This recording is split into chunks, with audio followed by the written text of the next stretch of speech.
Hi everyone and welcome to my Unfiltered 20s. A podcast about the ups and downs, highs and lows, and realities of life in your 20s. By me, Abbey Parker. And me, Lucy Martin. Thank you to everyone who listens to us every week, and hello to any of our new listeners. We're really keen to have special guests on in the coming weeks, so if you've got anything you'd like to talk about, please drop us a message or email us at myunfiltered20s@gmail.com, and we'd be really happy to have you on to talk about literally anything you want to talk about. Next week, we're going to have a ball film editor and one of our friends, James Palmer, on to talk about veganism and having a plant-based diet, so just to give you an idea of what's to come. This week we thought we'd talk all about music. We're going to be exploring some of our favourite albums of all time, best concerts we've been to, and how important music is in our lives. We'd really love you guys to get involved in the podcast as much as you can, so tell us your favourite albums and songs. I'll be putting out polls and questions tomorrow across our socials for you to share your favourite music with us. Got a different opinion about any of the albums or artists we've talked about? Let us know. So let's get started. We thought it would be cool if each week we mentioned a few stories that have been impacting people in their 20s. So what's been in the news this week, Luz? Okay, so I saw an article on the BBC, which I thought was very interesting. We'll leave all the articles we talk about in the description or whatever. But it was about how loneliness has reached a record high during this second national lockdown. And like 4.2 million people said that they felt always or often lonely. And I thought this related a lot to what we talked about last week. This year has been very difficult for lots of people, and it is a challenge to be in lockdown right now. Obviously, there's been a few articles about how it's more difficult to exercise, and you know, people that work all day can't exactly go out for a walk in the dark if they don't live in a safe area and stuff. So please utilise any of the resources that we mentioned last week and just reach out to people if you're feeling lonely or struggling. I think a lot of what we said last week about how being in student accommodation, especially when you don't have that much room, and obviously as it's getting darker it's more difficult to exercise and go for a walk and stuff. So yeah, I thought that was an interesting article. Yeah, definitely. Yeah, I think it's getting easier now because I think we're over halfway through, right? Mm-hmm. Just about. Mm-hmm. So less to go than we've done. Woo. And yeah, and there's hope, 2 vaccines that are looking hopeful. Mm-hmm. The Russian one we're not going to acknowledge. Yeah. Right? Yeah. I think the whole world went sure. But yeah, so it's looking up, hopefully. Mm-hmm. Another thing we saw that we thought was really interesting was how music venues and clubs and all that kind of stuff would be affected if there was a vaccine that was like widely available next year. So this Vice article kind of talks about how it more focuses on like rapid testing. So they're saying that hypothetically, if you're trying to get into a club, they might do testing on the door. Imagine how chaotic that would be. Just imagine for a second, you've just preed, you're all absolutely freezing with no jackets on because you refuse to play for the coat room, stood in a queue with hundreds of other students who are also drunk, all the rugby societies, the sports societies, which are bad enough, and then they send out a load of COVID tests. Imagine the chaos. Because, I mean, are they going to have bouncers do it? Are you going to do it? Because there's no way I could... Because I've had a test, so I know what it's like. There's no way I could do that alone, first when of you're all. drunk. Second of all, if I was drinking. And then what you've got, like, your nose I think a little achy afterwards, and then you're like, oh, okay, where? I think the rapid ones are different. I think they're ones that you spit into, I think. Well, that's even more chaotic. Could you imagine? I know. Just spitting on each other. Yeah, I know. I'd be like, Lucy, hold me. I think I saw, because I know that in like Liverpool and Nottingham and I think Birmingham, they've launched these like trials to get everybody tested, and I think they used the rapid test there, and I think on the briefing a few weeks ago he demonstrated how you use it, and it's like a little like sort of like stick, I think, and then you just spit into it. I don't know, but obviously they're easier to use, but still chaotic. Yeah.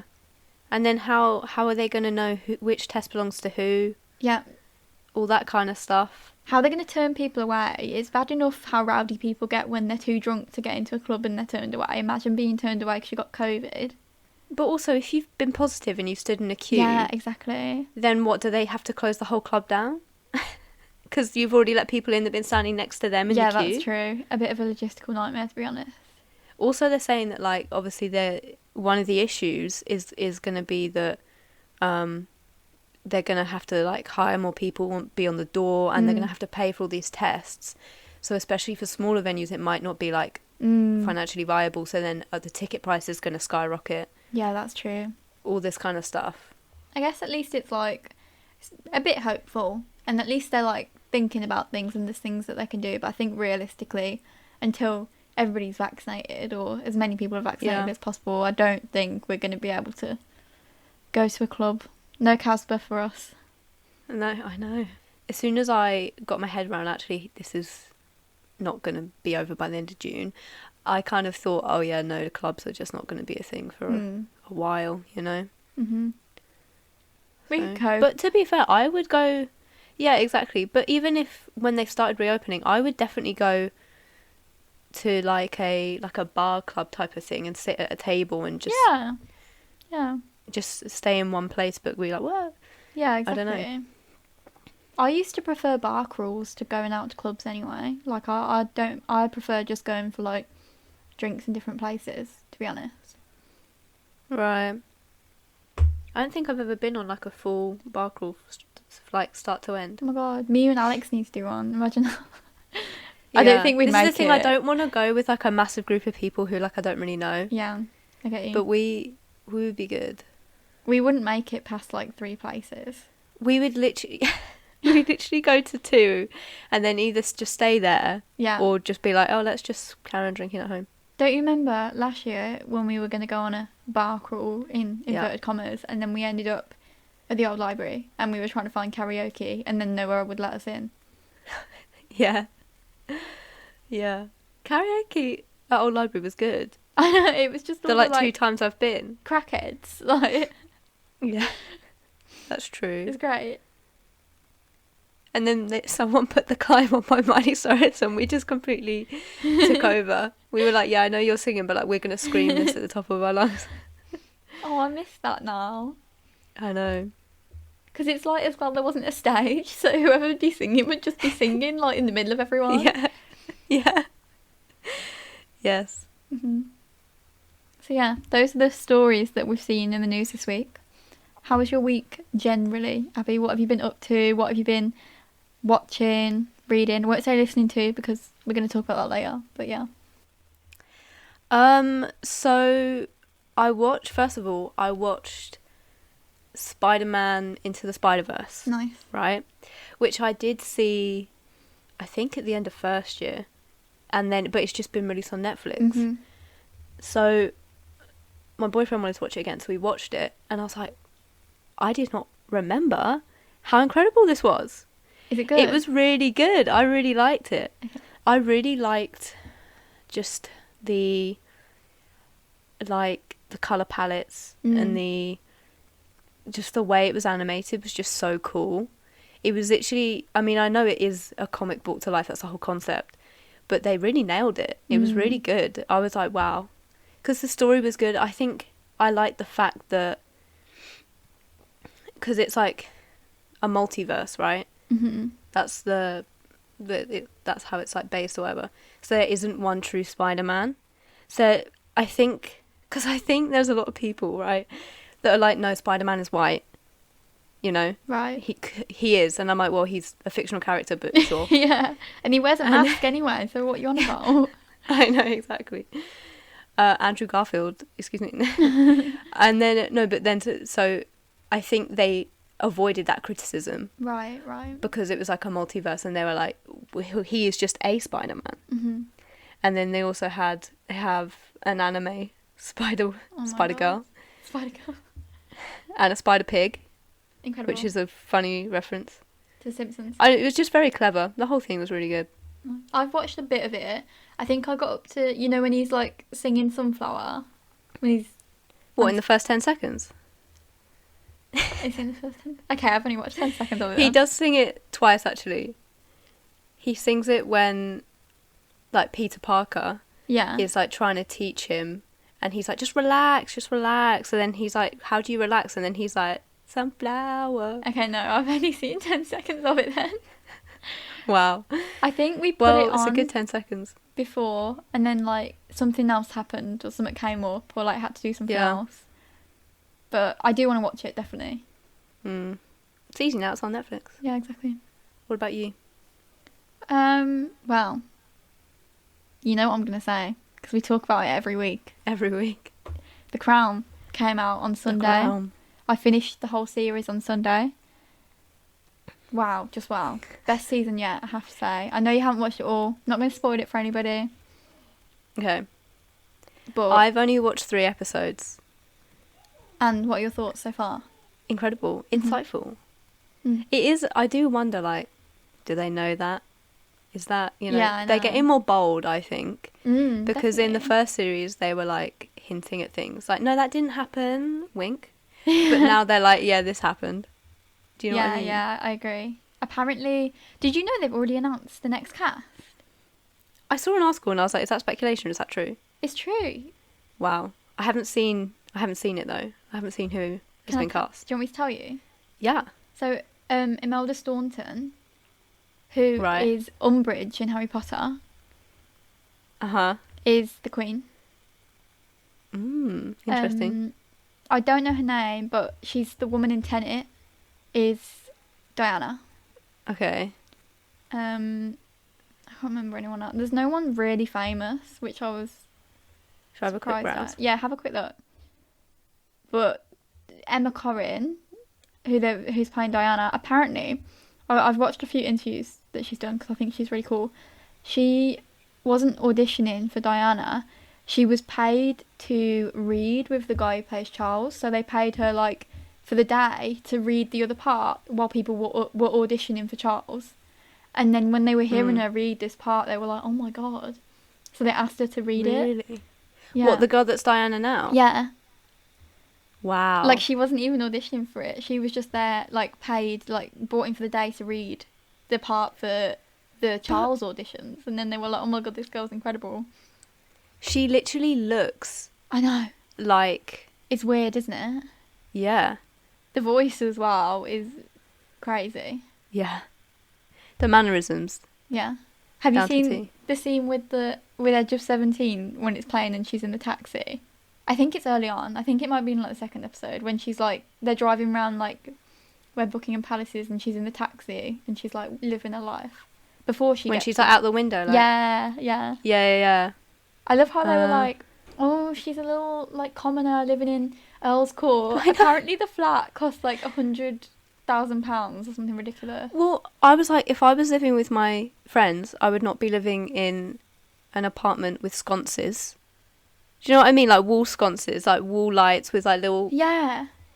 And I was like, and all these like expensive curtains. And I was like, I have a blind that is very temperamental. The windows don't open.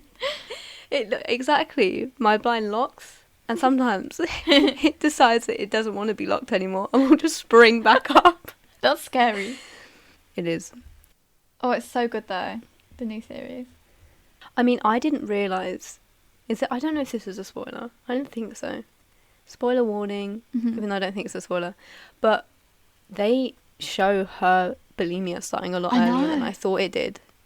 I didn't know that. I'm not gonna lie. I knew she had like mental health issues, but I didn't know she had an eating disorder. Well, because when I watched that the ITV thing about the BBC interview, the infamous one when, you know, they say like, oh, the tabloids were saying that you had bulimia. Is that true? And she was like, yeah. And I thought it was great because I was like, no one talked about eating disorders like that in the 90s. Yeah. And then for her to be like, yeah, I had bulimia. Like, I struggled, blah, blah, blah. But I didn't realise it was that early on, like before she'd even married him. Have you seen the bit where she meets Camilla? Yeah. That scene, I felt myself on edge because I imagine what it was like. It's horrific, isn't it? Could you imagine being invited to lunch by your fiance's ex? I know. I'd be like, what is this? Is this a death wish? Like, I don't understand why she's asking me to lunch. Disgraceful behaviour from Charles and Camilla, though. I'm sorry. I know. And for her to sit there like, oh, Fred or whatever, like, whatever it was, Frank, I can't remember. Oh, yeah. But, like, because everyone hates Camilla. Like, even now. Like, before the Crown even came out, everybody hates Camilla because everybody adored Diana. Yeah. And I was like, oh, I feel bad for it. Now I'm like, no, I don't. Like, she literally knew that she was married. She knew he was getting married. And then, like, carried on. I don't think so. I know. And I didn't realise how young Diana was. Yeah, I know. That... I saw a tweet and it was like a quote of Charles describing the first time he met her when she was 16. I know. And he was like, oh, she was a very, like, intriguing, like, attractive 16-year-old. Oh, God. And the comment was just, oh, runs in the family. Yeah. The way... I was like, oh. Have you seen the bit of Prince Andrew yet? No. Oh, my God. I haven't seen him yet in the series. Okay, just wait. It's like, they really, really be, like, not discreet. Like... They're getting bold. I know. I think if they didn't, though, people would be like, why are you ignoring it? But my mum was like, imagine Harry and William, like, if they watched this series and, like, watching someone that looks strikingly like their mum suffer with bulimia and stuff like that. I can't. I hope they don't watch it, because I just think, like, it would be better if they didn't, because they don't. Yeah. They haven't done anything. Like, they shouldn't have to see all that stuff between their mum and dad as well. Yeah. I don't think they would, to be honest, because I don't know. Yeah. As much as they clearly have a lot of information, they're not going to actually know specifically what went down. I don't know. Also, one thing I didn't like, they've skipped over so much. I know they can't cover everything in British history. They skipped over a whole last Prime Minister, you know? Oh, really? James Callaghan was Prime Minister after Wilson, before Thatcher. And everything that happened under him is the whole reason for Thatcher. Like, there was this thing called the Winter of Discontent, where basically there was no energy or electric, or everyone was on strike. There was bins in the streets in the 1978, 1979. And, like, there was, like, a 3-day week. People could only work 3 days a week. And I was like, this is such a big thing you've just completely skipped over. They could have added an episode on, couldn't they? Yeah. And covered that. Because that would have been a good episode. I feel like you can't understand, because it's not a spoiler, but, like, they talk about the economic problems in Britain later on, and I'm like, you can't understand them unless you look at the Winter of Discontent. Like, and also they do, yeah, go on. That everyone's criticised because they do one episode on the IRA, and obviously Mountbatten, all of that, and then they don't talk about it ever again. And I'm like, the troubles... Oh, that doesn't come up again? No, the Troubles were literally through the whole, like, 60s, 70s, 80s and 90s, and you just don't talk about it again. Yeah. Like, I don't know, I just think it's weird.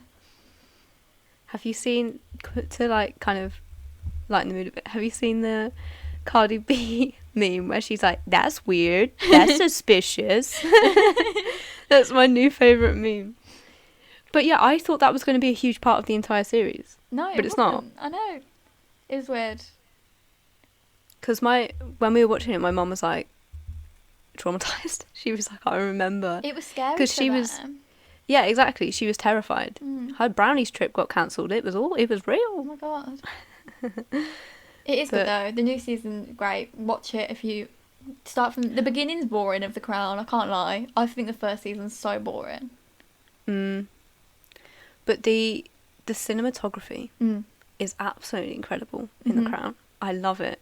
There's just some of the shots, like, really simple. The one that I remember is when he goes to visit Diana's sister. Yeah. And the car, all you can see in the shot is the car and then him walking, and it's all foggy. They do fog so well in The Crown. The fog looks incredible. And then when he goes to meet Diana, it's like the same shot. Yeah, I thought that. Oh, I love it. I love it. Right, we won't talk about The Crown anymore. That's it now, we're done. What else? What else have you been watching? So, I watched this really, really good documentary on Netflix called Trial 4. And it's about, I'd never heard of it obviously because I think we're a bit too young, but in the 90s in Boston, this black guy called Sean Ellis was, like, arrested and sent to prison, and he was in prison for 22 years for killing this police officer.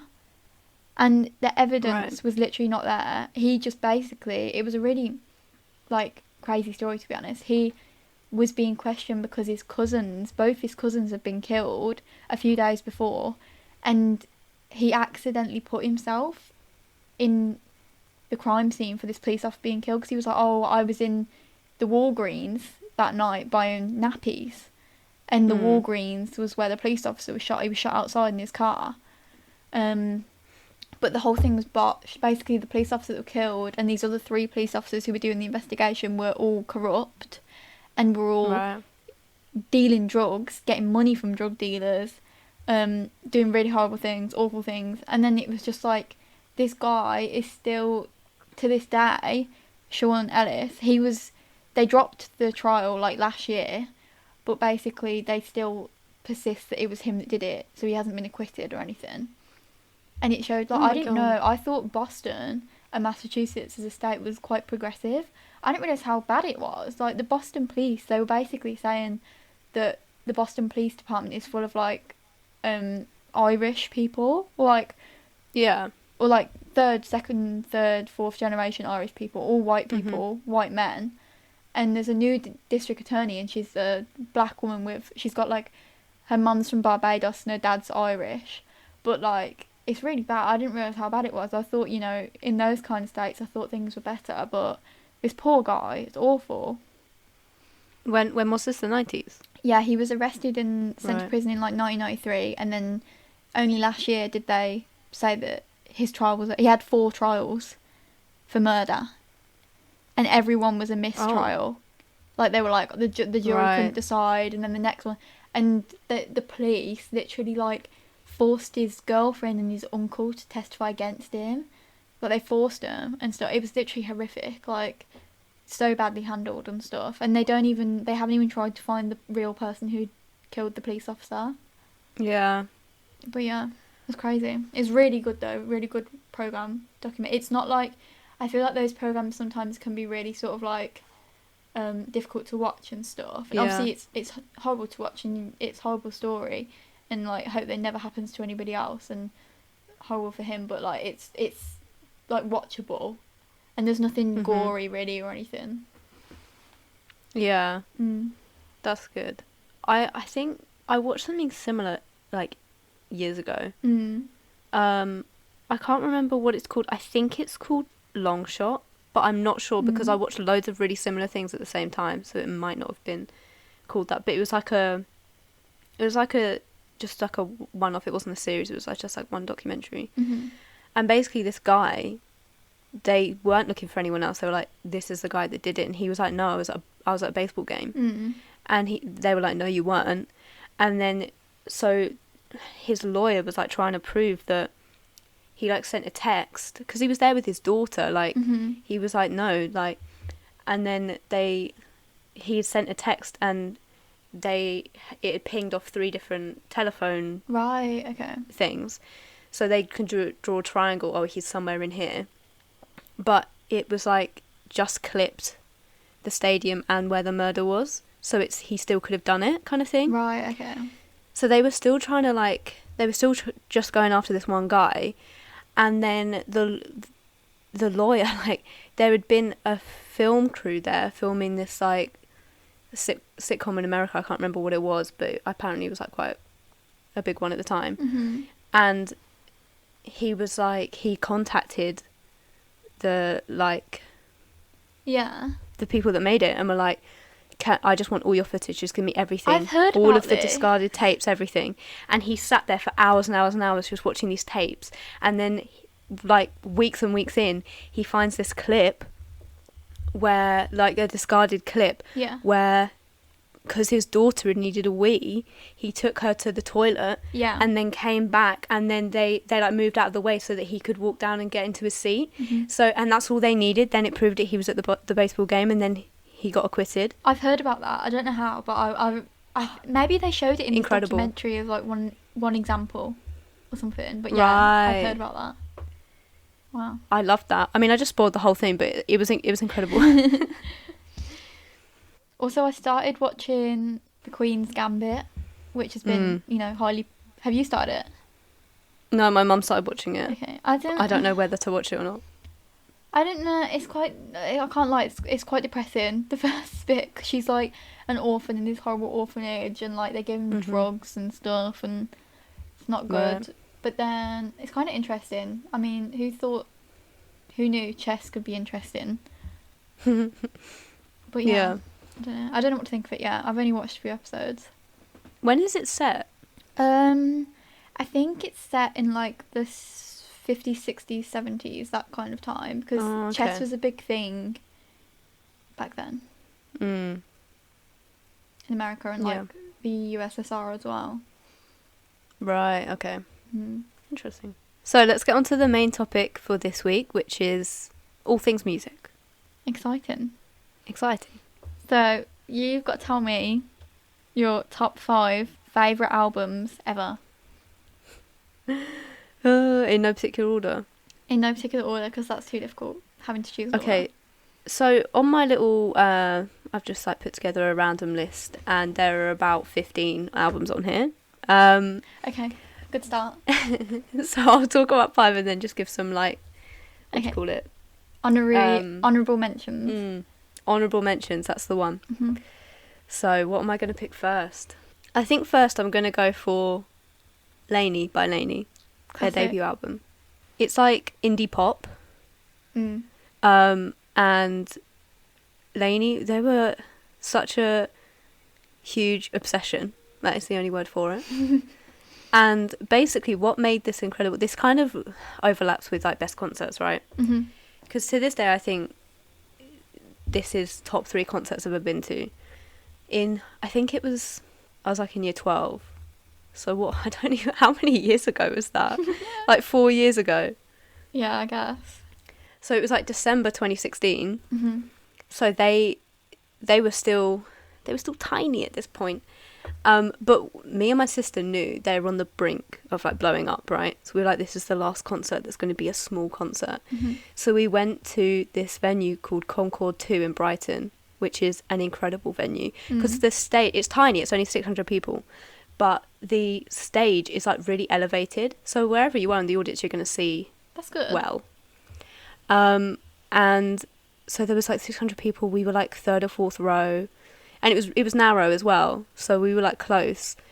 And then I got, you know how I was saying, I think was it last week that I was like, there aren't many things that I like properly fangirl over. Yeah. This was one of those moments. I was like hyperventilating as the like intro song came on and they were about to come on stage. And then like, what they called, Les and Jake, the other 2 members of Lainey come on, and I'm like, wow, this is the moment. This is when the king himself is about to arrive. And then Paul Klein, yeah.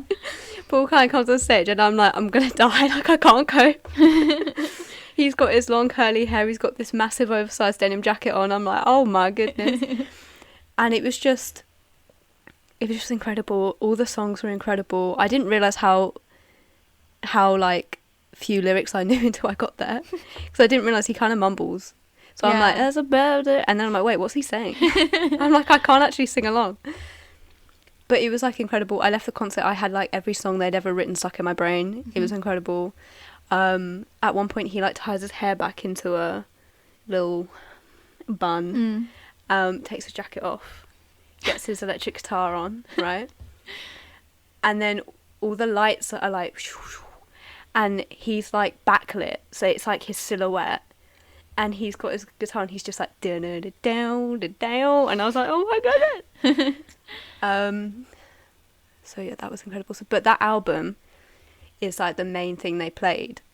Okay. So anytime I listen to that, I just think of like the pure joy that was that concert. That's nice. It's a great like an escape album for me. Do you know what I mean? I just put it on and I just like melt away into like Paul Klein. Who would you say Lainey are like, for anyone that doesn't know who they are? Like, who would you compare them to? They are, I think, they are like an American version of like 1975. Yeah. But a bit more, I don't know, well, now their most recent album's a bit different, but like this album Yeah. was just a bit more like dreamy and like, Okay. chill and stuff. They're not quite as... A bit louvy, wouldn't you say? I Yeah, think. yeah. That's true. They made a song with Lauv and it's like incredible. I love it. And like Paul is very much like Harry Styles in the sense that fashion is not like a constricted kind of thing.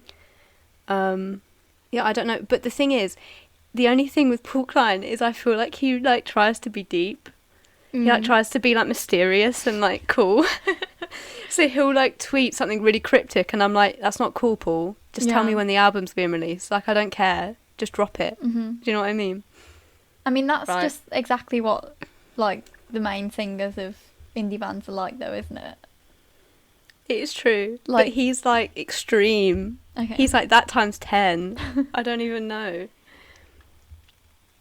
Do you want to do one or should I carry on? Okay, we could do one each, like Okay. alternate. Because I need some time to calm down. One of my favourite, well, two, I have to say two, because I can't choose between them. Mumford & Sons. Either Wilder Mind, which is, I think their second most recent, and Delta, which is the most recent. Again, Okay. concert. One of the best concerts I've been to was when I went to see Mumford & Sons in first year with one of my flatmates. And it was so good. It was like literally full of like middle-aged people. But we Love were quite close because it was really good the way they did it. It was at I can't remember, they changed the name every few years, like in Birmingham, Barclaycard, LG, NEC, whatever they call it these days. And the stage was like in the middle in like a long strip. And then there's seats up the sides and then standing either side of that. And we were like quite close because it was... The way they did the Delta tour was like a 360 thing, so they would turn around and stuff. And then halfway through, Marcus Mumford is literally running through the crowd, like singing, and he's sweating, and he's literally just running up and down. And I was like, you know what, respect to this man. Wow. But yeah, those two albums are the best. Of course, I like old Mumford & Sons, but I think ever since they moved towards a bit more like indie rather than folky stuff, and with the electric guitars and stuff, it's really good. I know they're a little problematic as well.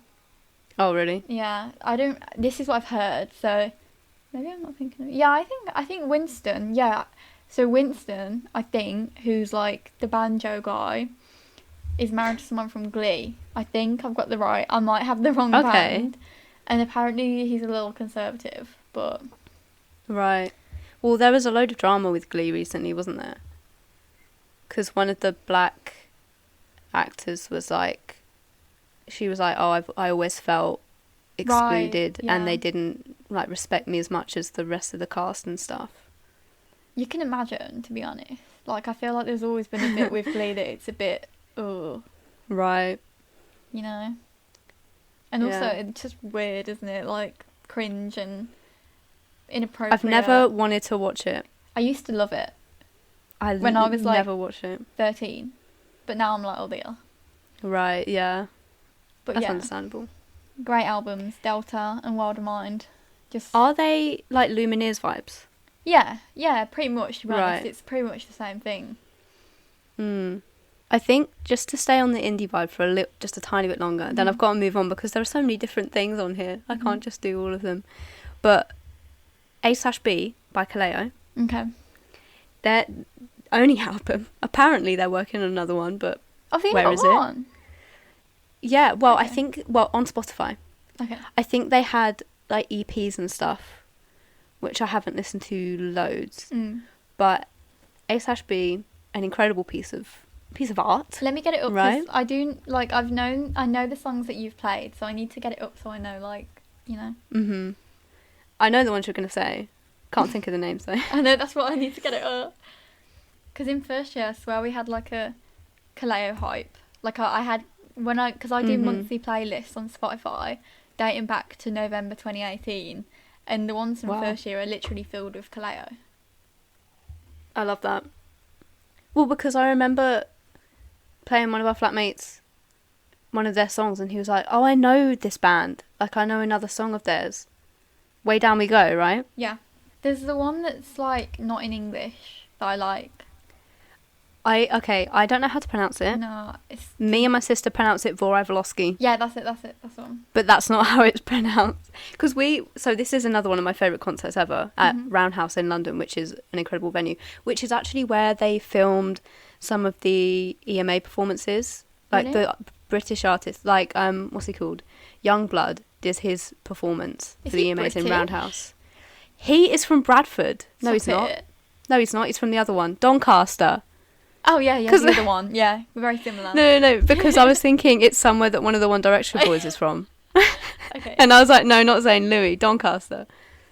Because I'm weirdly intrigued by him. Mm-hmm. So I watched this interview with him because I was like, I wonder where he's from.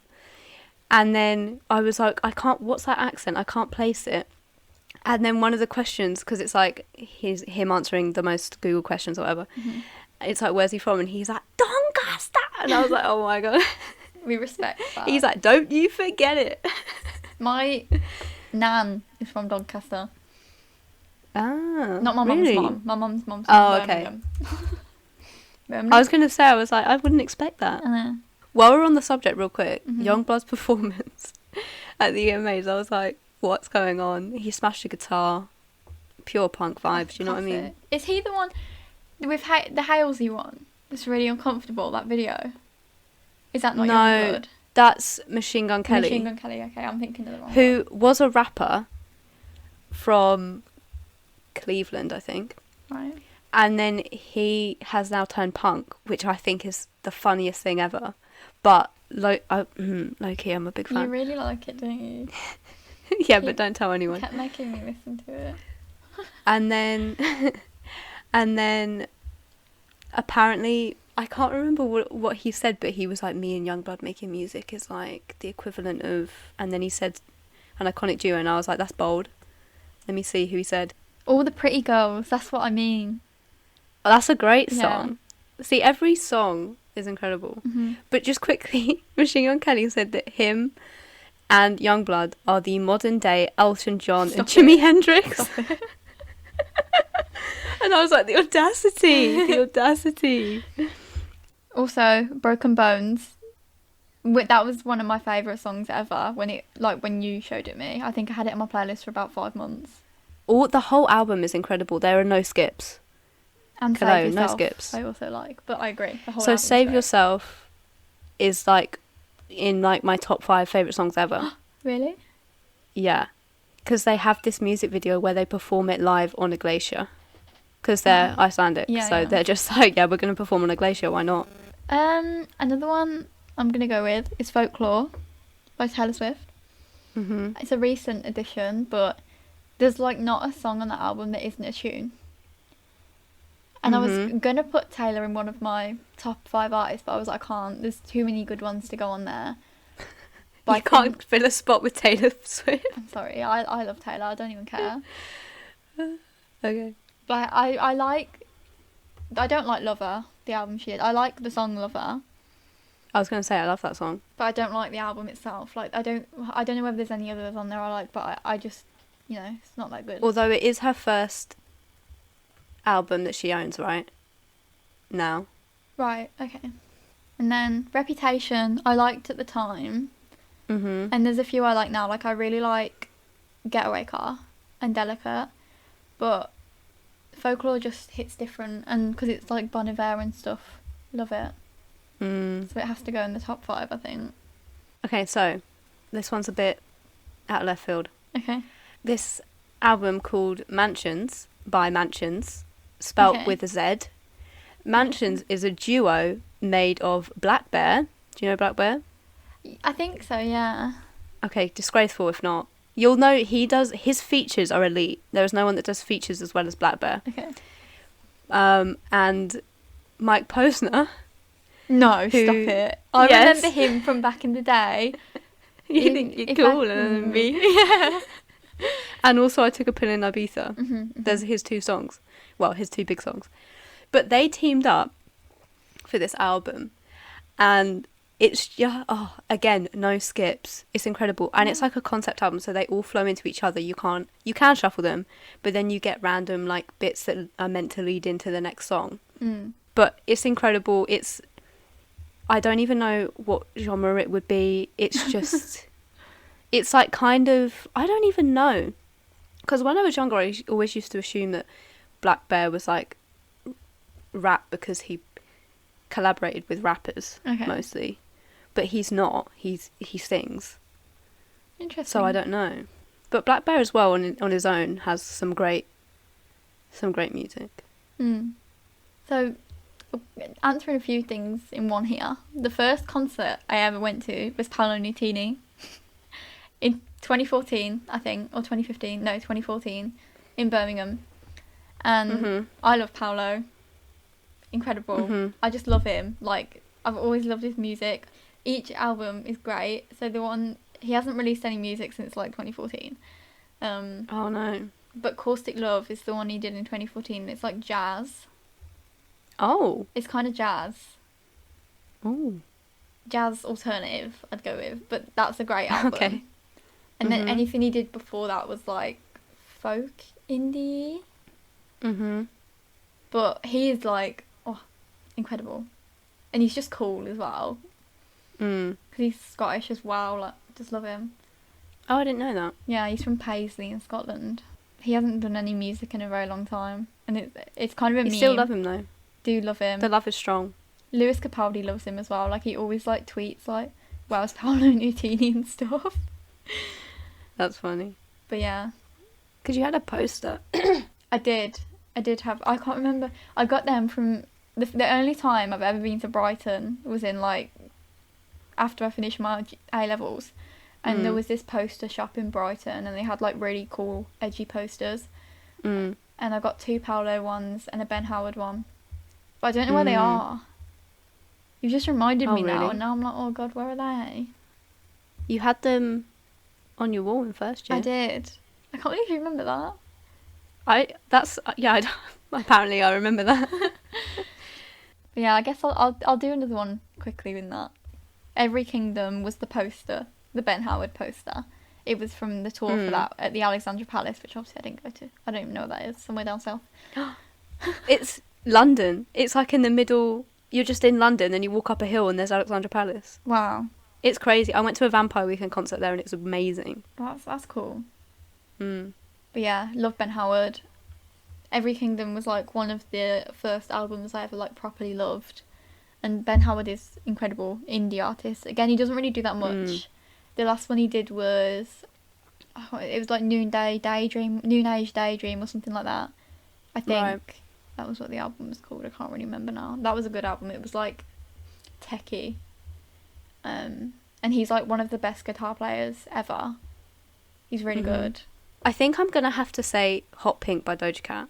Of course. I'd be surprised if you didn't say one Doja Cat album. because it's just, there hasn't been a point since its release that I haven't been listening to it. It's, I don't know, I just really enjoy it. It's not even, because some of the albums that I've like written down are like quite like deep and like, oh yeah, like there's like more substance to them, shall we say. And Hot Pink isn't that, but it just cheers me up. And they're just like, good. Yeah, it's like what you would put on and dance around the house to when you're doing random chores when you're home alone, that kind of thing. I'll do a second one as I'm here. Okay. I think I've got to say Everybody by Logic. Okay. You love Logic. Yeah, I do. This is the only album that I listen and enjoy every single song on. And because at the time I can't remember when it came out, like 2016 maybe. Right. And it was maybe 2017, I can't remember. But it's like very political, the whole thing. But I really love it because it's a concept album, as most of Logic's albums are. Basically, it starts with this guy called Atom. Not Adam, as I thought. Well, I thought that was quite clever. The only guy in the universe being called Adam, but no, it's Atom. And basically, he dies at the end of the first song. This song called Hallelujah. Okay. A bop. And he like dies and he's talking to a god. And he's basically like, one day you're going to become a god, but until then you can't become a god until you have lived the life of every human that's ever lived. Okay. So he's like, until you've walked in everyone's shoes, you can't understand the universe. That's an interesting concept. Yeah. So then each song and each like verse in the songs are all from like a different person's perspective, and it's like him living these different lives. So he talks about, at one point he raps about like being a single mother trying to like feed her kids and like all this stuff, but it's like Logic's rapping it, but it's like all these different lives. And then he goes to his, it is cool, and he goes into his own life, because not a lot, well, I guess people do know because he talks about it a lot, but he didn't have like an easy upbringing. Like he was kidnapped, and like, oh my god, his mum had some weird stuff going on, because she was like attracted to black men. So his father's a black man, but she was racist. What? So she would call Logic racist names. But like, you know, How but does that it's her work? son. Yeah, so which is why then when I look at Logic, I'm like, wow, he's like has this really positive outlook on life, even though he's gone through all this, because he could have easily like gone another way, you know. So that's Everybody, the album, and that's why it's called Everybody, right? Cause Right, that's really cool. Yeah, I love a good concept. Yeah. Do you want to do your last one? Okay. This one's an odd choice. I doubt many people have heard of it, but the album's called Pink Moon, and it's by Nick Drake, who was like a folky sort of singer in the 70s. And it's really like chilled, like it's like proper like calming songs. And it's just, I don't know, the guitar's good in it and stuff, and it's one of the, like, I can never get bored of the songs on it.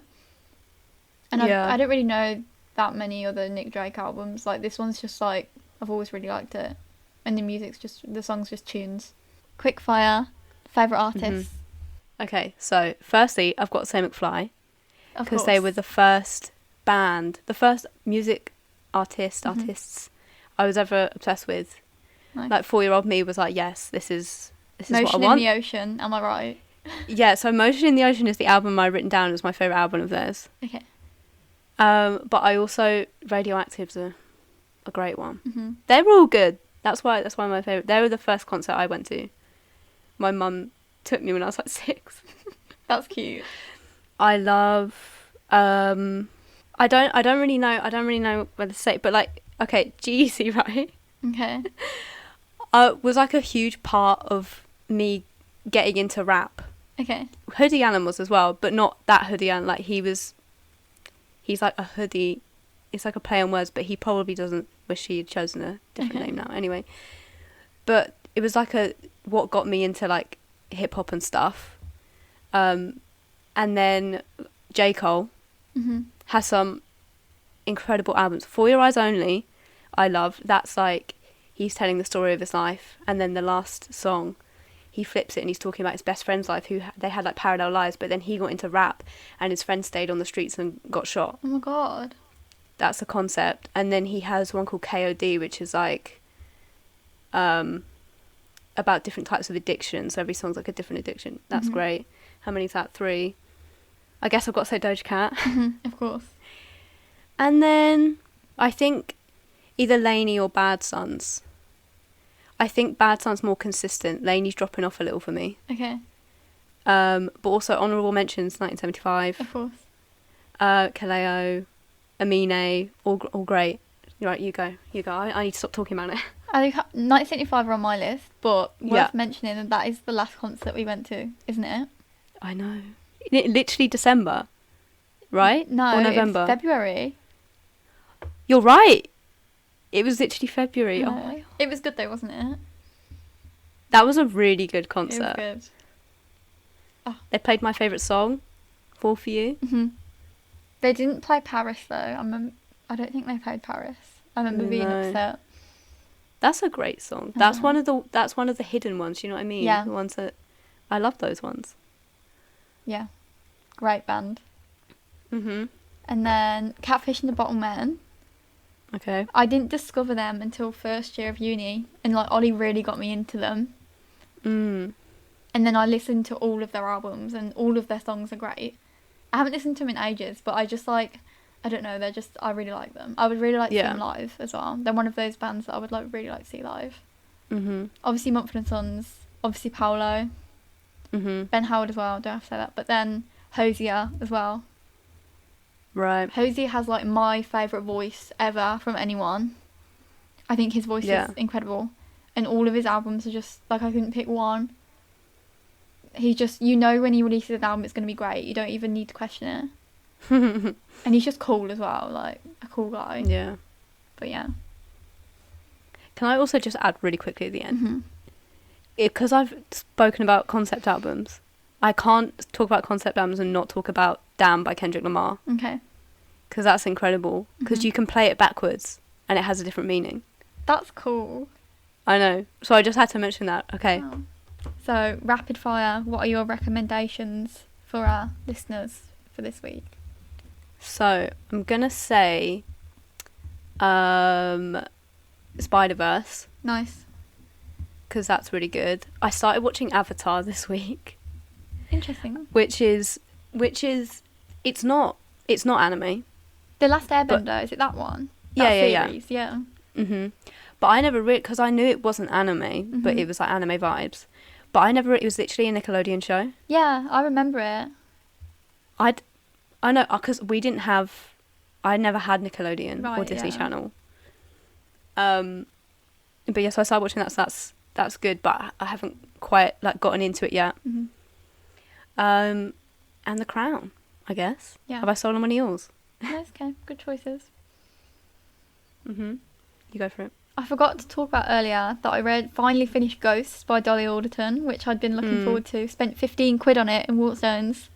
Oh, that one, yeah. And I was really disappointed. Oh dear. I love Dolly. Love Dolly's podcast. Literally love her journalism. Incredible.